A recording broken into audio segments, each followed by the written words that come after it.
Y- You know, with Douglas citing off those statistics, I mean, 50% of British Muslims.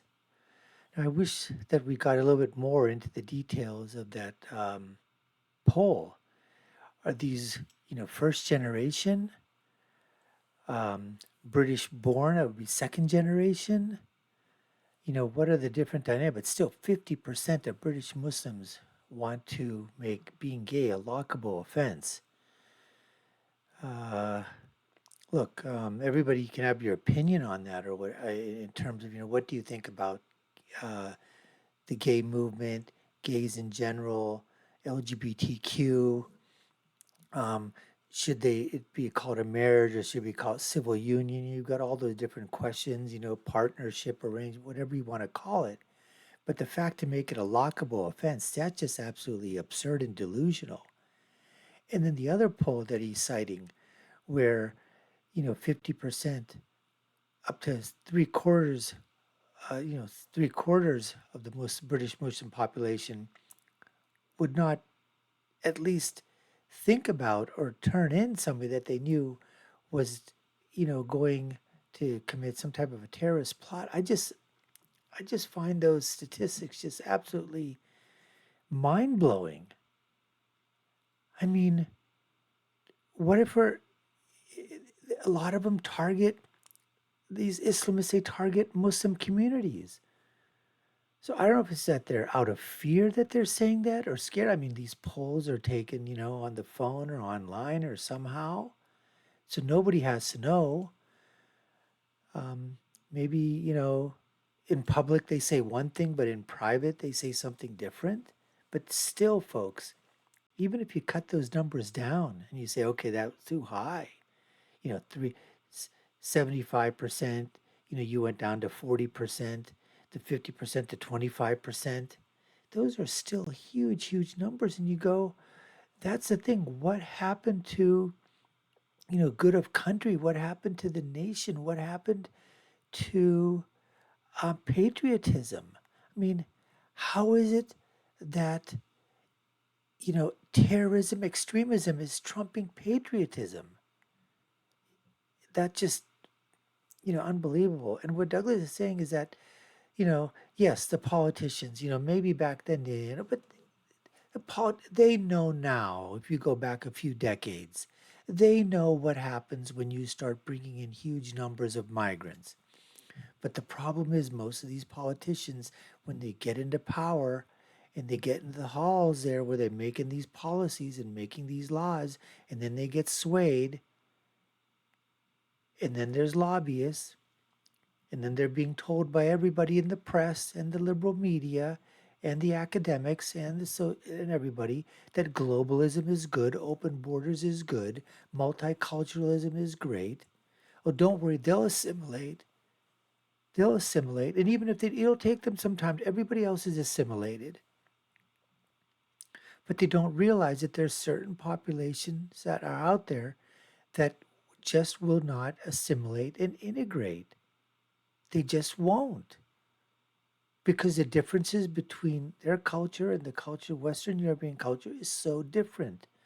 Now, their children will, and their great grandchildren will, but the first generation or the first people that are coming, it's going to be very difficult for them, especially if they're coming in mass, especially if they're uneducated, especially if they have no, um, labor skills or social skills. They just continue to go and flock to those areas of population density where other minorities and migrants and ethnicities from the same region or locality of the world where they came from, that's where they go. They ghettoize those areas, and that's where you start sometimes these seeds of extremism start to fester and foment in those areas. Anyways, folks, that's what we have on tap for you today. We got more Douglas Murray. You're watching the Dr. Nasser Shake Show. I'm your host. My name is Dr. Nasser, and I give you my political prescription from my political perspective of what happens when you get Douglas Murray in a debate or in a speech, and all these things collide: culture, immigration, ethnicity, heritage, politics, policy, government, religion. They come crashing together. Let's get to more of Douglas Murray right. Well, Douglas Murray there pulling no punches in his part of his debate there, basically stating the facts. And I guess what he basically said is that where Western democracies have been formed on reason or utilize reasoning, the Islamic uh, countries are based on revelation. But there is no such thing as a truly Islamic government. There are governments out there that claim to be Islamic. Some of them are Islamic, some of them are more of the Islamist nature, but there are ones that are trying to integrate, like Dubai, United Arab Emirates, some of those that are trying to um, become more quote unquote westernized, if that's a word that you want to use in those countries. Uh, still, the fact is, the majority of them, yes, they've got all different forms of Islamic government. And when people from those countries, the economic migrants or other places, sub-Saharan Africa, when they migrate to Western European countries, they bring a lot of baggage with them. Now, I'm not talking in terms of the religious, if the, with the religious baggage, is that, okay, they're going to have their religion. But the question becomes is how much of the religion, to what extent, to what extreme do they want to go to implement that religion in the Western European countries that they finally settle in, rather than basically saying, we are now in another country and we've got to obey the laws of the land, and we can't incorporate our laws, or we don't want to incorporate our laws into laws of Western democracies. I mean, and the other thing is where some people in the crowd, again, you've got people that just literally have their heads stuck in the sand. They're booing because the thing is, they don't want to be seen as being politically incorrect. They don't want to be seen and hit with the R word, racist, the B word, bigot, the I word, Islamophobe. You know, they don't want to do that.